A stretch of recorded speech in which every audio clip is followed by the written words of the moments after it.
Year 3 and welcome to your first English lesson. Before I start, I'm going to say I'd like you to have somebody or something next to you who you can talk to if I ask any questions. So you might have somebody who lives with you, who's already with you, that's great. Or everybody might be busy doing their own work, we can't disturb them. So you might want to get one of your toys who you can talk to instead, okay? So we're going to start our first English lesson of this term, learning about our term topic, and that is the civil rights movement.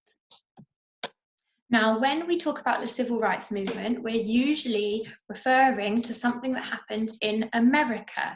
That is the country America. We know from geography that there is a continent called South America and a continent called North America. We're looking at the continent North America and the country within it that is highlighted red.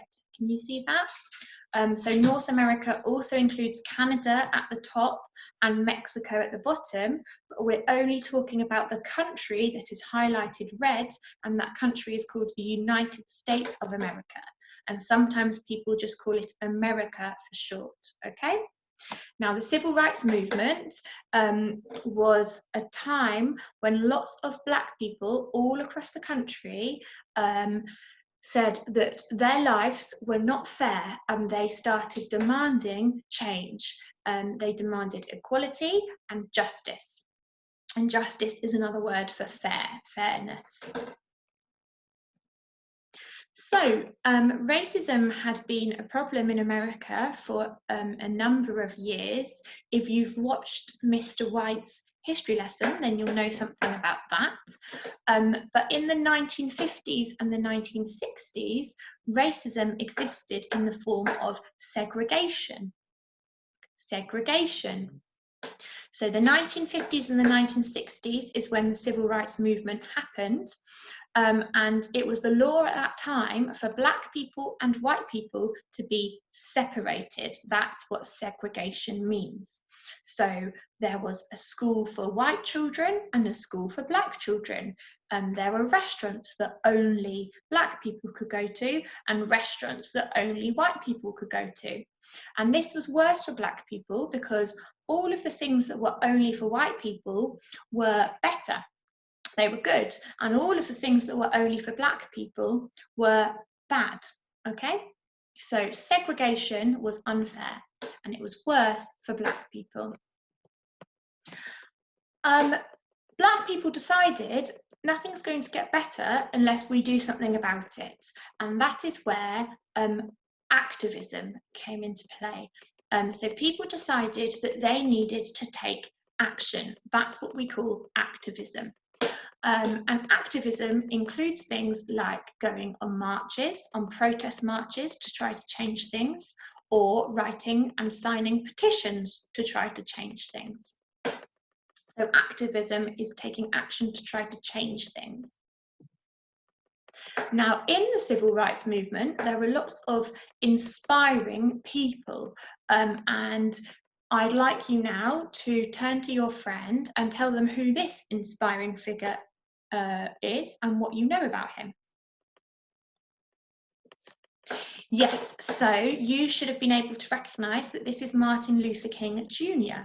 He was a very inspiring person in the civil rights movement, and he inspired lots of people to join with him and also fight for equality and justice for Black people. But there were other inspiring figures, and one important person who we're going to learn a lot about in our English lessons this term is Rosa Parks. Here is a photo of Rosa Parks, and actually she knew Martin Luther King. You can see Martin Luther King in the background of this photo. So Rosa Parks was born in Alabama in the United States of America in 1913. Now, this is a map of America, and you can see the state Alabama is that part that is highlighted red. Alabama is in the south of America, not the continent South America, the south of the country America. And the south of America was historically more racist than the north. So that meant that Rosa Parks was likely to experience a lot of difficulties in her life because of racism. When Rosa Parks was 16, she left school to look after her grandmother, who was sick. When she was 19, she got married to a man called Raymond. When she was an adult, she joined an association that was called the National Association for the Advancement of Coloured People. And this was a group of people who were fighting for Black people to have equal rights with white people in America. But Rosa Parks became famous because of something she did on the 1st of December 1955. She was on the bus and the bus was filling up with people. When the bus was full, the bus driver asked her if she would stand up and give her seat to a white man, because that was the law at the time. Rosa Parks knew that this was unfair, so she refused. And because she didn't do that, she got arrested and taken to jail. Now lots of people heard about her story, and this inspired other Black people to fight for things to change. And it inspired what we call the Montgomery Bus boycott. So hundreds of Black people decided that until the law was changed to be more fair for them, they were going to stop using buses. When you boycott something, you stop using it.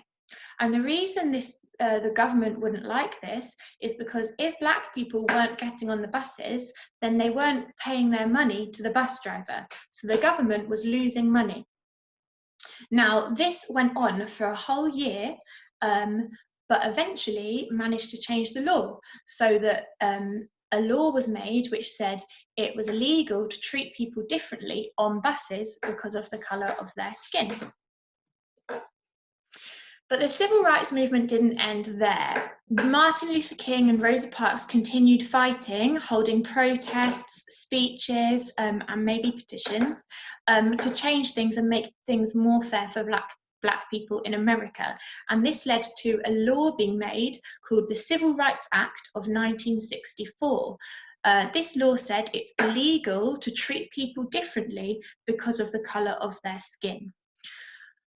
So it made equality part of the law in America. Rosa Parks died in 2005 when she was 92 years old. I'd like you to have a think now and talk to your friend. Does Rosa Parks remind you of anybody else? And if she does, what do they have in common? Also, what difference did Rosa Parks make to the world? You can pause this video for a quick chat if you'd like. Okay, so you all should have been able to think of at least one person Rosa Parks reminds you of, because in year 3, all of our classrooms, all of our class names are named after somebody who fought against injustice and stood up for what they believed in. So we've got Gandhi class, Pankhurst class, and Mandela class. All of those people could be compared to Rosa Parks because they took action to change things for the better. Okay, I'd like you to have a go at an activity now. Before you can do this activity, you need to watch my other YouTube video, which is called Rosa Parks Story, okay? And that is me reading through a book of Rosa Parks' life. And then you're going to use the facts that you've learnt in this video and in that video to create a timeline of her life. So if you remember from our history lessons last term, you did a lot of work on timelines. Events have to go in chronological order. So if you're making a timeline of Rosa Parks' life, you're going to start with when she was born, you're going to move through putting all the things in the correct order in which they happened, and you're going to end with when she died, okay? I would love to see all of your timelines. Please upload them onto Tapestry so that I can have a look, or Mr. White and Miss Aminpour can have a look. And good luck. Okay, have a good day, Year 3.